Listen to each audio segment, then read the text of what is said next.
You do not need a finance degree to understand the basics of stock analysis. Seriously.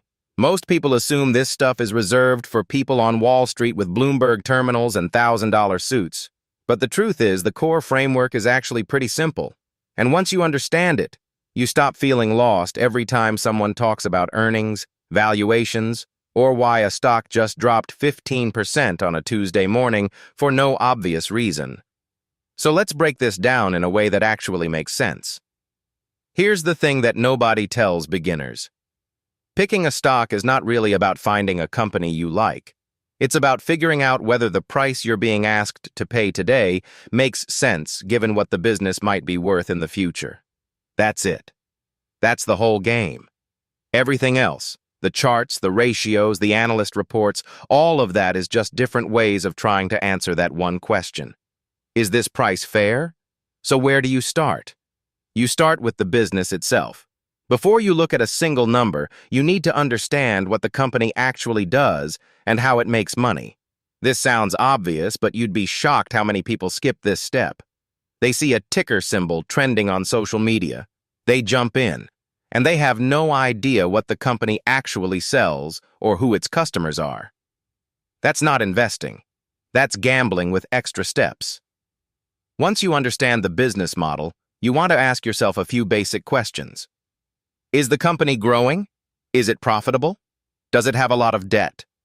And is it facing serious competition that could eat into its market share?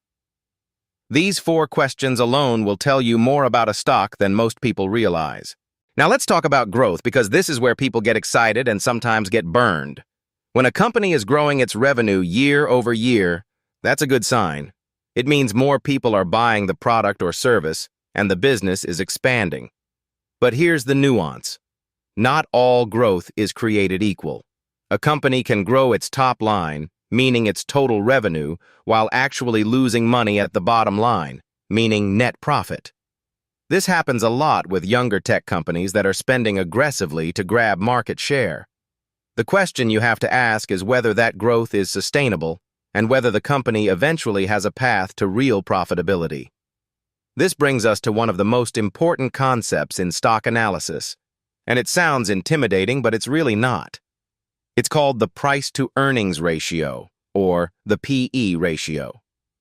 All this tells you is how much investors are willing to pay for every dollar of profit the company earns. If a stock has a PE of 20, that means investors are paying $20 for every $1 of earnings. A stock with a PE of 50 is considered more expensive by that measure. Now, a high PE isn't automatically bad. It might mean investors expect the company to grow earnings quickly in the future. But it does mean there's less room for error. If growth slows down even a little, the stock can fall hard because the price was already baking in a lot of optimism. Let's talk about debt for a second, because this is something a lot of casual investors ignore, and it matters a lot. A company carrying heavy debt is vulnerable. If interest rates go up, their borrowing costs increase. If the economy slows down and revenue drops, they might struggle to make their debt payments. When you're analyzing a stock, look at something called the debt-to-equity ratio. It basically tells you how much of the company is funded by debt versus shareholder money. There's no single perfect number here, but generally speaking, companies with lower debt loads have more financial flexibility, and that's a good thing when markets get choppy. Now let's get into the bull case. This is where you think about all the reasons a stock could do well. The bull case for any company usually comes down to a few things. Demand for the product or service is growing. The company is executing well, meaning management is delivering on what they promise. Margins are improving, which means the business is becoming more efficient and keeping more of each dollar it brings in. And market sentiment is favorable, meaning investors are feeling good about the sector and the broader economy. When all of those things are working together, the stock tends to go up. The earnings beat expectations, the guidance is strong, and buyers pile in. But here's where you have to be disciplined. The bear case is just as important to understand, and most people don't want to think about it because it's uncomfortable when you're already in love with a stock. The bear case is where you force yourself to imagine everything that could go wrong. Valuation risk is a big one. If a stock is already priced for perfection and something small goes sideways, the sell-off can be brutal. Competition is another one. Even the best companies face new entrants, copycats, or disruptive technologies that can erode their advantage. Regulation is increasingly relevant in a world where governments are scrutinizing big tech, pharma, and financial companies more closely than ever. And weakening demand, whether from a slowing economy, a shift in consumer behavior, or just a product that's losing its relevance, can quietly destroy a thesis that seemed bulletproof 6 months earlier. The best investors don't just build a bull case, they actively try to poke holes in it. They ask themselves, what would have to be true for this to go badly wrong? And if they can't come up with a convincing answer, that's actually a red flag. It usually means they haven't thought about it hard enough. There's one more thing I want to cover, and it's something that separates decent investors from great ones. It's the concept of a margin of safety. This idea comes from Benjamin Graham, who is essentially the godfather of value investing. The basic idea is that even if you've done your homework and you believe a stock is worth a certain amount, you should only buy it at a meaningful discount to that value. Why? Because you might be wrong. Your assumptions might be off. Something unexpected might happen. The margin of safety is your buffer against your own mistakes. It's a built-in acknowledgement that analyzing stocks is an exercise in probability, not certainty. So how do you actually put this all together in practice? Here's a simple framework you can use before you invest in anything. First, spend 30 minutes understanding the business. What does it sell?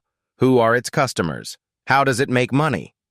Second, look at a few basic numbers. Revenue growth over the past 3 to 5 years, net profit margin, debt-to-equity ratio, and the PE ratio compared to competitors in the same industry. Third, build your own simple bull case. What would have to go right for this stock to do well? Fourth, challenge yourself with a bear case. What are the real risks here? And fifth, check the price. Is it trading at a reasonable valuation relative to its growth rate and its peers? Or is it already priced for a perfect outcome? You don't need a spreadsheet with 50 tabs to do this. You don't need to model out 10 years of discounted cash flows on your first attempt. You just need to be honest with yourself about what you know, what you don't know, and what you're paying for. One practical thing to watch going forward. Pay attention to earnings season. Every quarter, publicly traded companies report their financial results and give guidance about the future. These moments are incredibly revealing.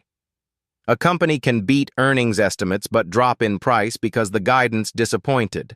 Or a company can miss estimates but rally because the underlying trends are actually improving. Learning to read earnings reports and listen to earnings calls is one of the most valuable skills you can build as an investor.